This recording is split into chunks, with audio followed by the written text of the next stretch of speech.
Puji Tuhan, Shalom. Bapak Ibu Saudara-saudari yang terkasih dalam nama Tuhan Yesus, kita bersyukur kita boleh kembali bersekutu bersama-sama pada hari ini. Baik kita yang ada di dalam ruangan ini maupun saudara yang sedang mengikuti dari manapun saudara sedang ada saat ini. Saya mau katakan kepada saudara semua, mungkin kita tidak punya musik atau sound system yang sungguh baik. Sarana dan prasarana kita mungkin kurang di sana dan di sini, saudara.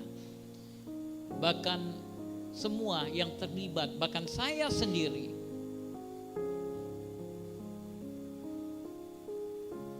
tidak ada apa-apanya. Tapi ada satu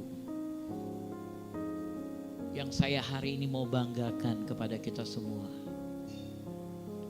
Kita punya Tuhan Yesus yang hari ini Roh Kudusnya ada bersama dengan kita. Dan itu cukup sudah. Dan Dia akan menjamah kita semua. Dia akan menguatkan kita semua. Dia akan menyembuhkan kita semua. Dia akan melepaskan kita semua. Dia akan memberkati kita semua. Haleluya. Berikan sorak-sorai bagi Dia.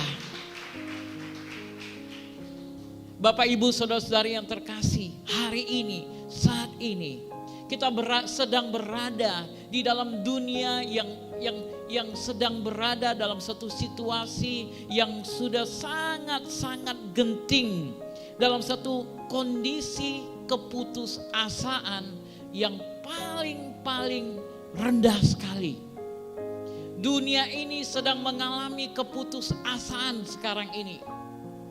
Dunia ini sedang hidup di dalam ketakutan sekarang ini. Setiap hari kita mendengarkan kabar-kabar yang menakutkan.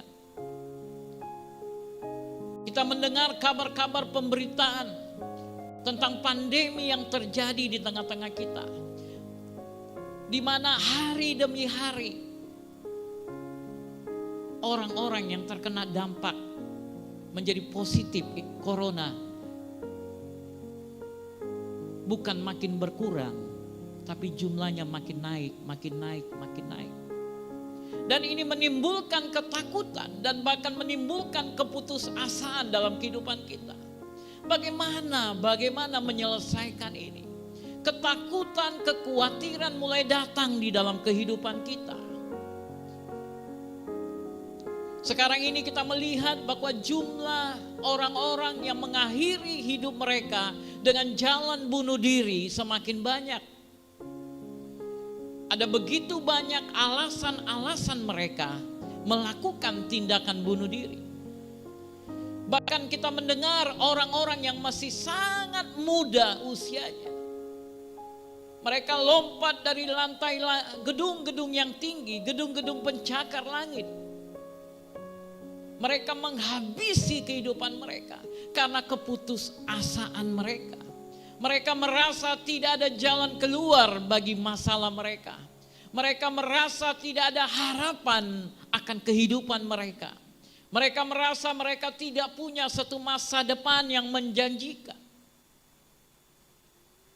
Dan sekarang ini Bapak Ibu Saudara-saudari yang terkasih, dunia perlu sesuatu yang bernama pengharapan. Dunia sedang menuju kepada kehancurannya. Manusia mulai berputus asa. Saya tidak tahu bagaimana dengan saudara yang ada di dalam ruangan ini, maupun saudara yang sedang menyaksikan di rumah-rumah saudara, mengikuti ibadah ini pada hari ini. Apakah engkau juga sedang berada di dalam situasi putus asa itu? Apakah engkau juga sedang berada di dalam situasi ketakutan, kekhawatiran akan kehidupanmu? Sepertinya tidak ada solusi akan masalah yang sedang kau hadapi. Pada hari ini, fokuskan perhatianmu. Dengarkan firman Tuhan ini pada hari ini. Saya akan menyampaikan suatu kebenaran firman Tuhan yang berjudul pengharapan. Pengharapan. Di dalam kitab Ibrani pasal 11 ayat yang pertama dikatakan, iman adalah dasar dari segala sesuatu yang kita harapkan. Iman adalah dasar dari segala sesuatu yang kita harapkan. Iman adalah dasar dari yang kita harapkan. Dasar dari segala sesuatu yang kita harapkan. Artinya, harapan adalah titik awal daripada iman. Kalau tidak ada harapan, bagaimana kita bisa beriman? Karena kita tahu ada harapan, maka kita mulai menjadi beriman. Kita mulai menjadi percaya kepada sesuatu yang bisa memberikan kepada kita harapan. Itulah iman. Siapa yang bisa memberikan kita harapan itu, Bapak Ibu, saudara-saudari yang terkasih? Bagaimana saya mendapatkan pengharapan itu? Di dalam Amsal pasal 13 ayat yang ke-12. Amsal 13 ayat yang ke-12. Harapan yang tertunda menyedihkan hati. Proverbs chapter 13 verse 12. Dikatakan harapan yang tertunda menyedihkan hati. Tetapi keinginan yang terpenuhi adalah pohon kehidupan. Ketika seseorang sedang berada di dalam situasi yang diinginkannya tidak tercapai, maka kesedihan akan datang di dalam kehidupannya. Dan sampai bisa diakhiri dengan keputusasaan. Tetapi ketika sesuatu yang diinginkannya terjadi, itu menjadi seperti pohon kehidupan bagi orang itu. Akan memberikan suatu keceriaan, akan memberikan suatu kegembiraan kepada orang itu, suatu sukacita kepada orang itu. Pohon kehidupan. Dan kita tahu bahwa firman Tuhan berkata bahwa ketika Tuhan menciptakan Taman Eden, di tengah-tengah Taman Eden itu Tuhan memberikan ada 2 pohon. Pohon yang pertama adalah pohon tentang pengetahuan yang baik dan jahat. Itulah hukum Taurat. Tetapi pohon yang kedua itu adalah pohon kehidupan. Pohon kehidupan yang memberikan harapan, yang memberikan satu kehidupan kepada kita semuanya. Ketika ada pengharapan di dalam kehidupan kita, maka kita akan mulai mengalami pengalaman kebangkitan Yesus di dalam hidup kita. Ketika kita memiliki pengharapan di dalam kehidupan kita, kita akan mengalami pengalaman kebangkitan Yesus di dalam kehidupan kita. Dan dinyatakan pengharapan itu melalui kehidupan kita kepada dunia. Alkitab memberikan definisi tentang pengharapan. Inilah definisi Alkitab tentang pengharapan. Yaitu suatu ekspektasi yang penuh dengan kegembiraan.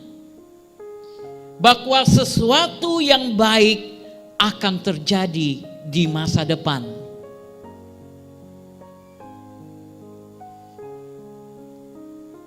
Contohnya, dengan pandemi yang terjadi saat ini di sekitar kita, Bapak Ibu Saudara-saudari yang terkasih. Di mana kita melihat justru semakin naik tingkat orang-orang yang menderita corona tersebut, yang positif COVID-19.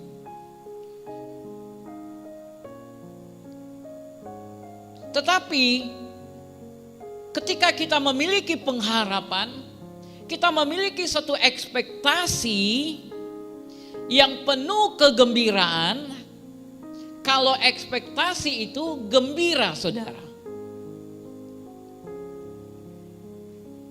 Kita memiliki ekspektasi yang penuh dengan kegembiraan bahwa sesuatu yang baik akan terjadi, di mana masalah ini akan selesai. Amin.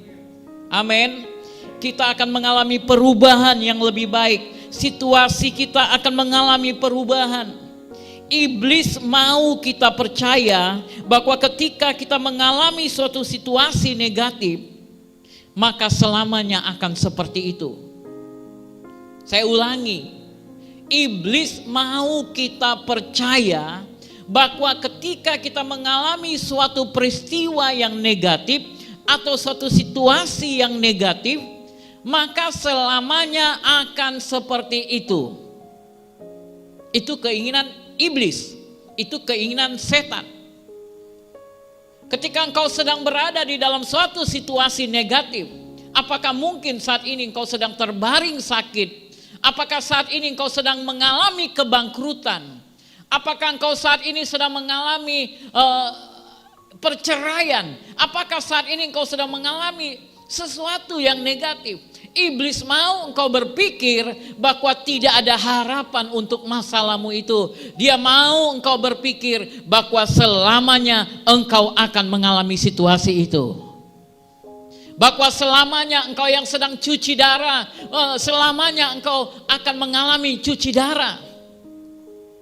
Iblis mau engkau berpikir, tetapi pengharapan adalah aku mengharapkan, aku mengekspektasikan dengan gembira bahwa masalahku ini akan selesai. Aku akan berhenti cuci darah, aku akan berhenti makan obat, aku akan sehat, aku akan kuat, aku akan naik kembali, perusahaanku tidak akan bangkrut selamanya. Aku akan naik dari satu kemuliaan kepada kemuliaan. Itulah pengharapan. Amin. Haleluya. Hari ini saya mau sampaikan kepada Bapak Ibu Saudara-saudari yang terkasih, kunci-kunci yang bisa membantu kita memiliki pengharapan atau yang dapat menaikkan level pengharapan di dalam kehidupan kita. Mungkin saat ini engkau sudah punya pengharapan itu, tetapi karena situasi keadaan di sekitarmu, seolah-olah pengharapanmu itu tertutup oleh sesuatu. Tergerus dengan situasi yang ada. Dan kau perlu menaikkan pengharapan di dalam dirimu itu. Beberapa kunci akan disampaikan pada hari ini. Solusi supaya engkau bisa memiliki pengharapan itu. Dan bagi engkau yang merasa engkau perlu pengharapan itu, tolong dengarkan baik-baik. Yang pertama, pengharapan akan datang ketika engkau mendapatkan pewahyuan akan kebaikan Tuhan. Haleluya. Saudara paham? Pengharapan akan datang ketika engkau mengalami pewahyuan tentang kebaikan Tuhan.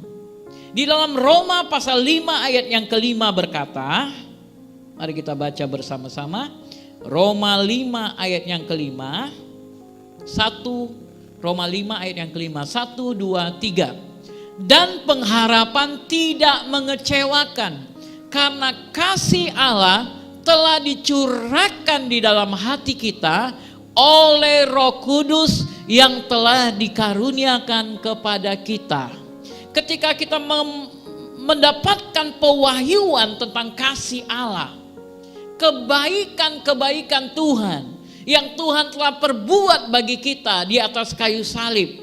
Bagaimana selagi engkau masih berdosa, Dia sudah memberikan nyawanya, menggantikan engkau menjadi tumbal karena saudara. Dia mati bukan karena kesalahannya, tetapi pilihan yang dibuatnya untuk mengganti saudara. Bukankah Dia Tuhan yang baik? Amin. Ketika engkau menyadari akan peristiwa itu, ketika engkau sadar dan tahu, dan kau mengalami pewahyuan ini, bahwa Yesus memilih. Saudara ingat, Ketika di Taman Getsemani, orang-orang itu, para serdadu dan para imam-imam Farisi datang mau menangkap Yesus. Mereka bertanya, siapa Yesus? Yesus bilang, akulah dia. I am that I am. Akulah dia. Apa yang terjadi? Firman Tuhan mencatat, mereka tumbang semuanya, saudara. Karena apa? Kemahakuasaannya, keagungannya, kekuasaannya. Dia raja di atas segala raja. Dia Tuhan di atas segala Tuhan. Haleluya. Dia bisa saja melakukan sesuatu yang membuat dia tidak berada di kayu salib, saudara. Tapi dia putuskan, dia mau melakukan itu karena cintanya kepada saya, cintanya kepada saudara, cintanya kepada kamu yang ada di rumah. Dia peduli kepada engkau. Yohanes 3 ayat 16, karena begitu besar kasih Allah akan dunia ini sehingga dia mengaruniakan anaknya yang tunggal supaya kita tidak binasa. Itulah kasih Tuhan. Ketika engkau tahu betapa dalamnya, betapa tingginya, betapa lebarnya, betapa panjangnya kasih Tuhan, maka engkau akan mengalami pengharapan. Hari-harimu akan penuh dengan ekspektasi yang gembira. Engkau tidak akan peduli dengan situasi yang terjadi di sekitarmu. Mungkin itu akan menolong engkau berhati-hati sedikit, membuat engkau sedikit berhati-hati. Tetapi itu tidak akan mempengaruhi keadaan hatimu, karena engkau tahu engkau punya pengharapan. Engkau punya pengharapan. Haleluya. Beri kemuliaan bagi nama Tuhan. Haleluya. Tuhan sangat mengasihi kita, saudara. Tuhan sangat peduli kepada kita. Saudara tahu peristiwa yang luar biasa terjadi pada saat kematian Yesus. Firman Tuhan katakan, hubungan kita dengan Tuhan itu, dengan Bapa di surga, dipulihkan semuanya. Dan saudara, orang-orang mati, orang-orang kudus yang mati, yang sudah dikubur, kita Matius katakan mereka semua bangkit. Mereka semua bangkit dan mereka masuk ke kota Yerusalem, menyatakan diri kepada orang-orang semua. Peristiwa yang luar biasa terjadi pada waktu itu. Itulah penyataan kasih Tuhan, saudara. Tidak ada yang mustahil bagi Tuhan. Dia Tuhan yang besar. Dia sanggup melakukan segala sesuatu bagi saudara. Dia adalah pencipta langit dan bumi. Apa yang tidak sanggup dia lakukan, saudara. Tetapi karena kasihnya kepadamu, itu yang membuat dia berada di atas kayu salib, menggantikan engkau, menggantikan saya. Harusnya kitalah yang dihukum karena kitalah yang berdosa. Tetapi karena kasihnya, dialah yang memberikan dirinya untuk dihukum menggantikan kita. Ketika engkau dapatkan pewahyuan ini, engkau akan memiliki pengharapan akan masalahmu. Yang kedua, kita akan memiliki pengharapan ketika kita mulai memeditasikan, merenungkan firman Tuhan. Ketika kita mulai membaca, merenungkan firman Tuhan, dan percaya kepada semua janji-janji Tuhan, maka kita akan mulai memiliki pengharapan. Maka level pengharapanmu akan mulai naik. Di dalam Roma pasal 15 ayat yang keempat, mari kita baca, saudara. Roma 15 ayat yang keempat. Mari baca, 1, 2, 3. Sebab segala sesuatu yang ditulis dahulu telah ditulis untuk menjadi pelajaran bagi kita, supaya kita teguh berpegang pada pengharapan oleh ketekunan dan penghiburan dari kitab suci. Engkau perlu tahu bahwa kitab suci, Alkitab ini bisa memberikan pengharapan kepadamu.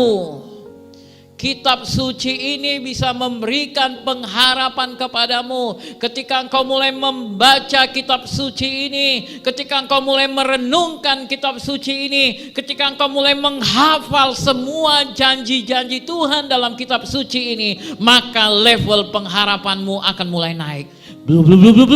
Naik, saudara. Seperti kapal selam yang dipompakan udara. Tekanan udara itu menaikkan.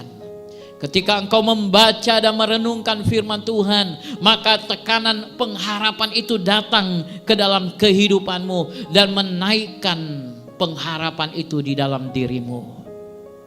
Sehingga engkau yang semula duduk termenung bengong, engkau akan berkata, haleluya, Tuhan Yesus baik, haleluya, janji-janji Tuhan iya dan amin, haleluya. Haleluya. Janji-janji Tuhan iya dan amin. Sehingga engkau bisa bersuka cita. Karena kalau tidak ada pengharapan, bagaimana engkau bisa bersuka cita? Tuhan mengendaki engkau senantiasa bersuka cita. Amin. Tuhan mau engkau senantiasa bersuka cita. Catat firman Tuhan ini. Renungkan. Baca berulang-ulang firman Tuhan. Engkau akan temukan janji-janji Tuhan. Kitab Roma pasal yang keempat ayat 18 sampai 21. Cukup catat, nanti engkau baca, saudara. Ini berbicara tentang Abraham, di mana di dalam kitab Kejadian Tuhan berjanji kepada Abraham, Abraham, keturunanmu akan seperti bintang-bintang di langit. Abraham, keturunanmu akan seperti pasir di tepi pantai. Tapi janji itu ditunggu-tunggu, tidak sampai-sampai. Tetapi engkau perlu tahu, yang namanya janji akan tiba pada penggenapannya. Akan tiba pada penggenapannya. Kalau engkau tidak menjadi bosan, kalau engkau tidak menjadi lemah, janji Tuhan itu akan tiba, saudara. Haleluya. Dan itulah pengharapan itu. Aku tidak berhenti sampai 1 minggu. Aku tidak berhenti sampai 2 minggu. Aku tidak berhenti sampai 3 minggu. Bahkan kita lihat, saudara, Abraham setelah dia tahu tubuhnya, setelah dia pelajari keadaan tubuhnya yang sudah tua dan lemah, tidak mungkin secara pikiran manusia, tetapi dia tidak menjadikan kelemahan tubuh itu menjadi penghalang bagi dia untuk bersuka cita, untuk mendapatkan pengharapan. Dia tahu pengharapan yang kuterima di dalam Yesus tidak mengecewakan. Haleluya, haleluya, haleluya. Pengharapan tidak pernah mengecewakan, saudara. Yang ketiga, pengharapan datang melalui perkataan-perkataan yang kita ucapkan. Pengharapan datang melalui perkataan-perkataan yang kita ucapkan. Ayub 22 ayat 28. Job chapter 22 verse 28. Ayub 22 ayat 28. Mari kita baca. 1, 2, 3. Apabila engkau memutuskan berbuat sesuatu, maka akan tercapai maksudmu dan cahaya terang menyinari jalan-jalanmu. Saya ingin saudara kita melihat kepada kitab Bilangan pasal 13. Bilangan 13. Kita akan melihat tentang 10 pengintai. Bilangan 13. Mereka dikirim untuk mengintai.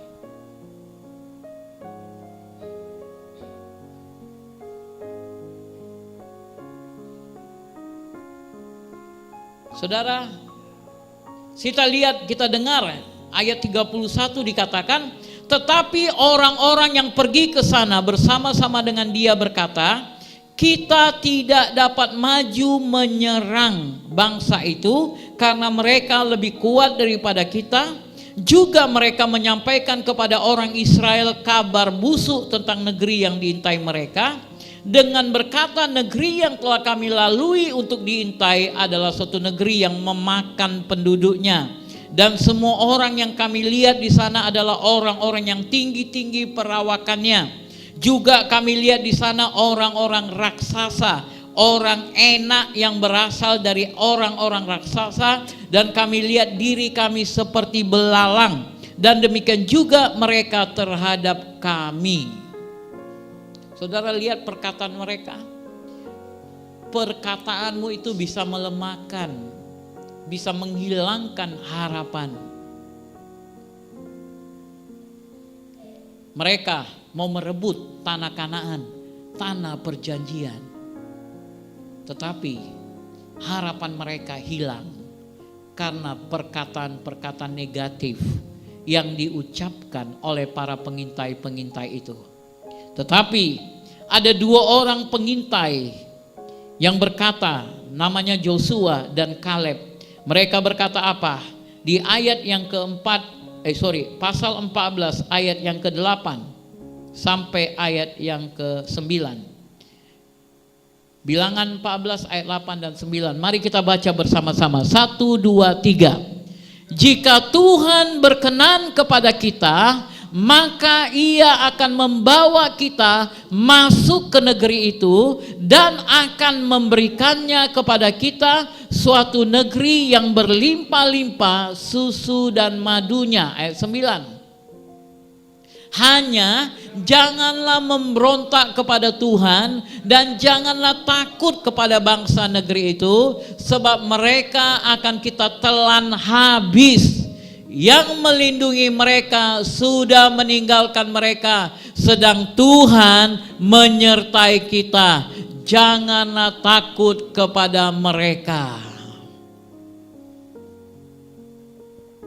Saudara lihat perbandingan kata-kata tadi dengan kata-kata Joshua dan Kaleb. Berhati-hati ketika engkau mendengarkan perkataan. Banyak sekali perkataan-perkataan orang itu seperti panah-panah yang bisa menusuk kehidupan kita, yang bisa melemahkan kita, yang bisa membuat kita kehilangan harapan. Kalau engkau dengar dari banyak orang, mereka berkata, susah di dunia ini, ekonomi akan terus mengalami keambrukan. Memang sudah akan terjadi seperti itu. Maka engkau akan mengalami kehilangan harapan. Tetapi kalau engkau mulai mengucapkan kata-kata yang positif, ketika engkau mulai mengucapkan kata-kata yang membangun, ketika engkau mulai mengucapkan kata-kata yang benar sesuai dengan firman Tuhan, maka apa yang kau inginkan akan terjadi. Engkau akan merebut tanah Kanaanmu, engkau akan sampai kepada tanah perjanjianmu, kemenangan akan menjadi milikmu, mujizat akan terjadi kepadamu. Haleluya, haleluya. Mari mulailah engkau ucapkan perkataan-perkataan yang membangun, mulai ucapkan perkataan-perkataan yang positif. Katakan, kalau Tuhan ada di pihakku, siapakah yang akan melawanku? Kalau Tuhan ada di pihakku, siapakah yang akan berani melawan aku? Allahku akan memenuhi segala keperluanku menurut kekayaan dan kemuliaannya di dalam Yesus Tuhan. Ibrani pasal 10 ayat yang ke-23.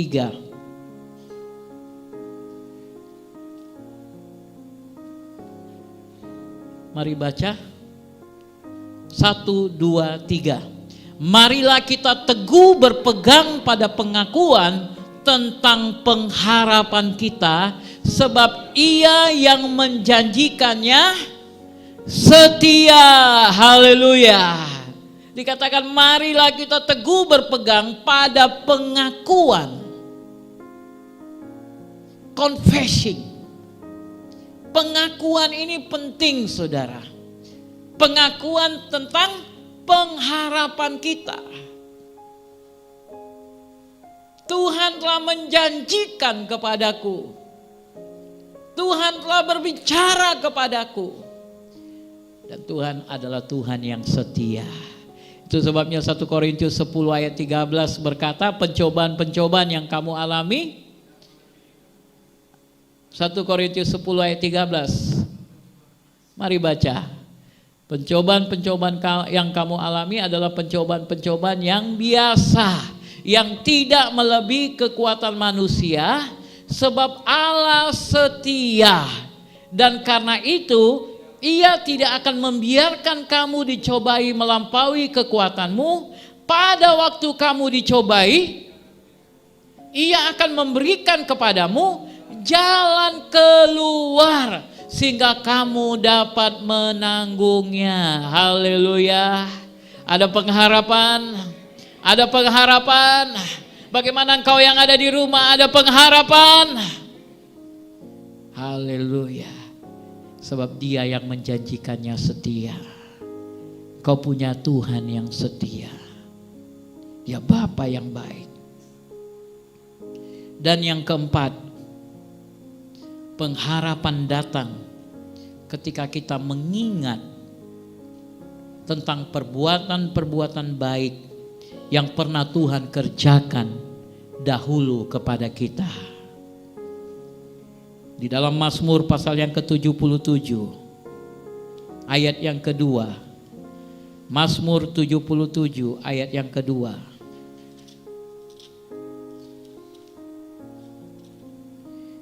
Aku mau berseru-seru dengan nyaring kepada Allah, dengan nyaring kepada Allah supaya Ia mendengar aku.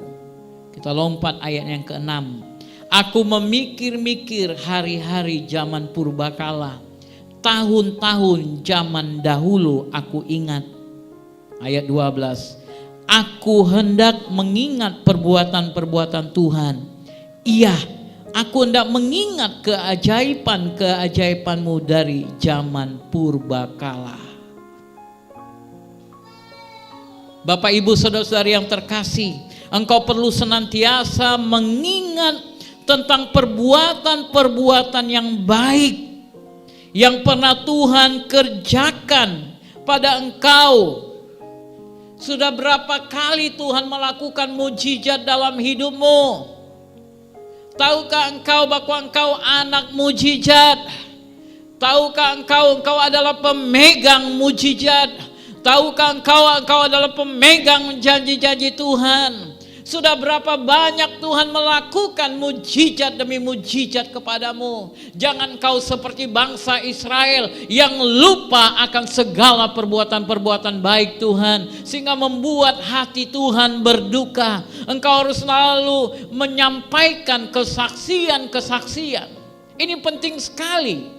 Di dalam kitab Wahyu mengatakan oleh darah anak domba Allah dan oleh kesaksian kita. Bahkan ini sering kita nyanyikan, oleh darah anak domba, oleh kesaksian kita, iblis dilahkan kuasanya, dihancurkan oleh darah anak domba. Oleh darah anak domba, itu senjata yang paling nomor satu. Dan yang kedua, oleh kesaksian kita. Ketika engkau mulai menceritakan tentang perbuatan-perbuatan baik yang Tuhan sudah kerjakan dalam hidupmu, maka itu akan meningkatkan level pengharapan engkau. Maka engkau akan mulai memiliki pengharapan. Engkau akan mulai bersuka cita kembali. Kalau tidak, engkau akan mulai termenung dan menjadi murung.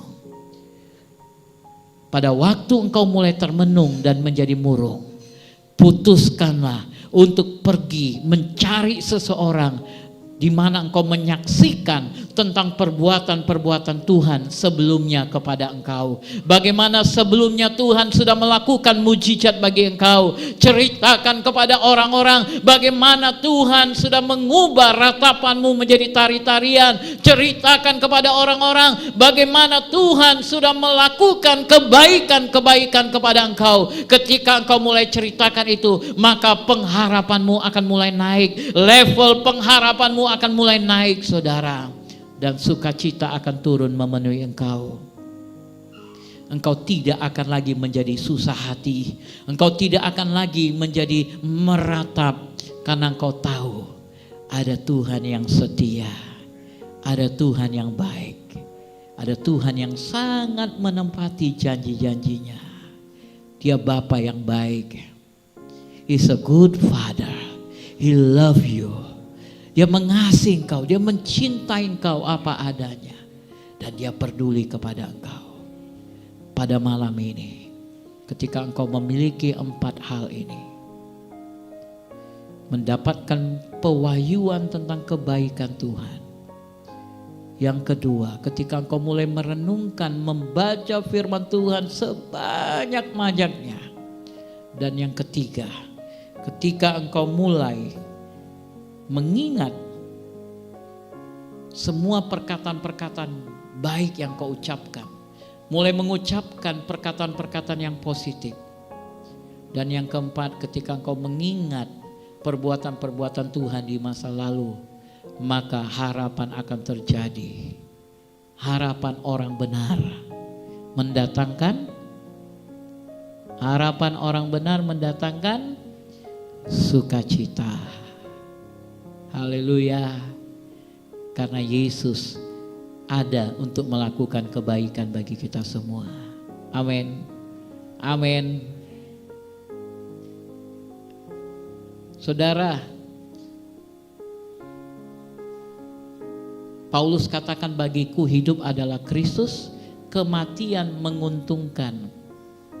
Saudara perlu tahu, kematian bagi orang percaya adalah menguntungkan.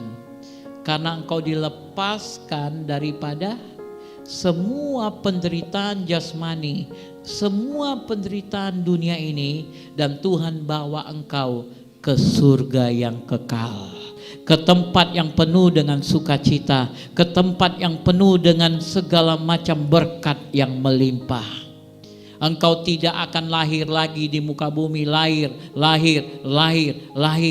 Karena apa saudara? Karena kalau engkau gunakan hanya kesucianmu sendiri, engkau enggak akan bisa punya harapan.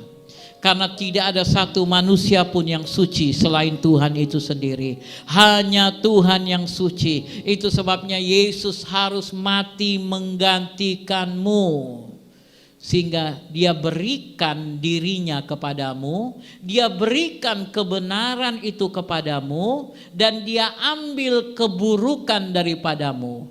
Dia mati, dikuburkan saudara, tetapi dia bangkit kembali karena dia Tuhan. Dan dia sudah memberikan kebaikan, kebenaran itu kepadamu. Sehingga ketika engkau mati, engkau bisa langsung ke surga bersama dengan dia. Ada harapan bagi orang yang percaya kepada nama Yesus. Oleh sebab itu, kalau ada di antara saudara yang pada hari ini belum percaya kepada Yesus, inilah waktunya engkau buka hatimu bagi Yesus. Undang Yesus untuk masuk di dalam hatimu. Katakan, Tuhan Yesus, aku percaya engkau adalah Tuhan. Engkau telah datang ke dalam dunia. Engkau sudah mati di atas kayu salib untuk aku. Engkau dikuburkan dan bangkit kembali pada hari yang ketiga untuk aku. Aku percaya. Dan hari ini terimalah aku menjadi anakmu. Aku mengakui engkau sebagai Bapakku. Dan catatlah namaku dalam kitab kehidupan. Ketika engkau datang nanti, bawalah aku bersama dengan engkau. Pada waktu engkau mengucapkan kalimat itu, maka hari ini juga engkau diselamatkan. Engkau sudah menjadi milik Yesus. Engkau memiliki pengharapan di dalam Yesus.